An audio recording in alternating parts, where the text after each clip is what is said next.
বন্ধুরা, আজ আবার একটা ভিডিও নিয়ে চলে এলাম। দেখুন, আমি পনির কেটে নিয়েছি, একদম টাটকা পনির। আমার বাড়িতে দিয়ে যায় পঞ্চের মতো। আর এখানে কেটেছি ফুলকপি আছে, আলু আছে। এটা দিয়ে আমি আজকে নিরামিষ রেসিপি করব পনিরের। যাই হোক, আমি রেসিপিটা শুরু করি, আপনারা দেখতে থাকুন। আমি গ্যাস ধরিয়ে দিয়েছি, গ্যাসে একটা কড়াই বসেছি। কড়াইটাও আমার গরম হয়ে গেছে, আমি কড়াইতে দিয়ে দেব। কড়াইতে তেল দিয়ে দিলাম। আমি পনির কটা ভেজে নেব। সর্বপ্রথমে তেলটা গরম হয়ে গেছে, ছেড়ে দেবো পনিরগুলো। পনিরটা সুন্দর করে ভেজে নেব। পনির কটা ভাজা হয়ে গেছে, আমি পনির কটাকে নামিয়ে নেব। এই তেলের মধ্যে এবার ফুলকপি কটাকে ভেজে নেব।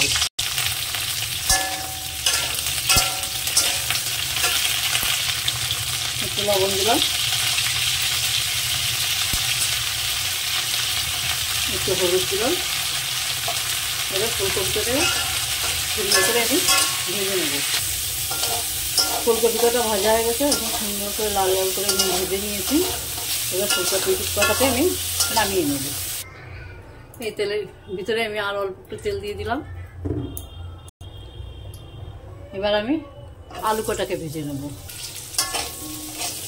আলু কটাকে আমি একদম জাল ছোট করে দিয়ে একটু টাইম নিয়ে ভাজবো। হালকা একটু লবণ দিলাম, একদম সামান্য একটু হলুদ দিলাম। আমার আলু কটা ভাজা হয়ে গেছে, আলু কটাকে নামিয়ে নেব। এই তেলের মধ্যে আমি তেল দিয়ে দিলাম।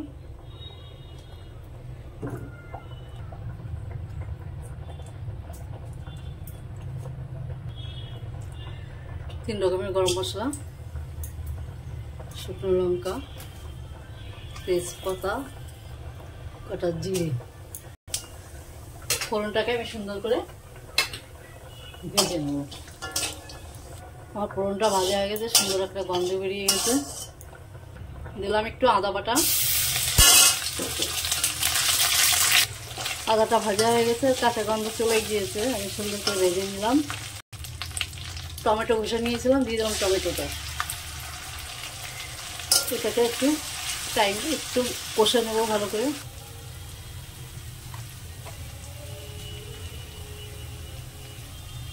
লবণ,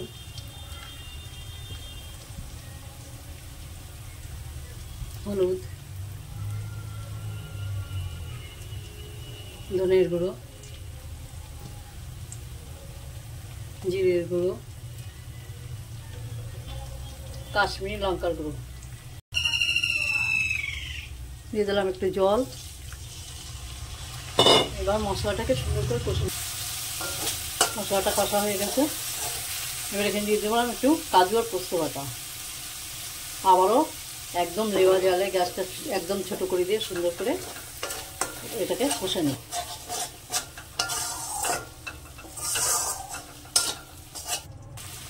মশলাটা আমার সুন্দর করে কষা হয়ে গেছে। এবার এখানে আমি দিয়ে দেবো জল। এবার এখানে আমি আলু আর কাঁচা লঙ্কাটা দিয়ে দিলাম। দিয়ে আমি ঝোলটাকে সুন্দর করে ঝোলটা খানিকক্ষণ ফুটিয়ে নিয়েছি। এবার আমি ফুলকপি ভাজা এগুলো দিয়ে দিলাম, আবারও একটু ফুটিয়ে নেব।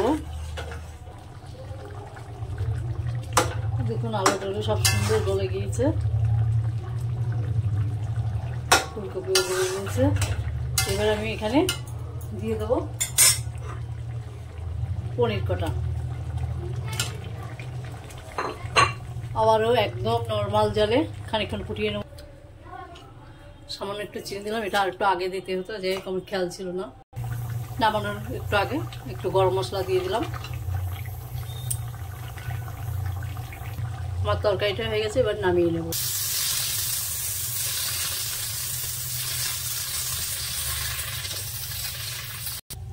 আমি আজকে ফুলকপি আলু দিয়ে পনিরের নিরামিষ তরকারি করলাম। আমার রেসিপিটা তো কমপ্লিট, আমি নামিয়ে নিয়েছি।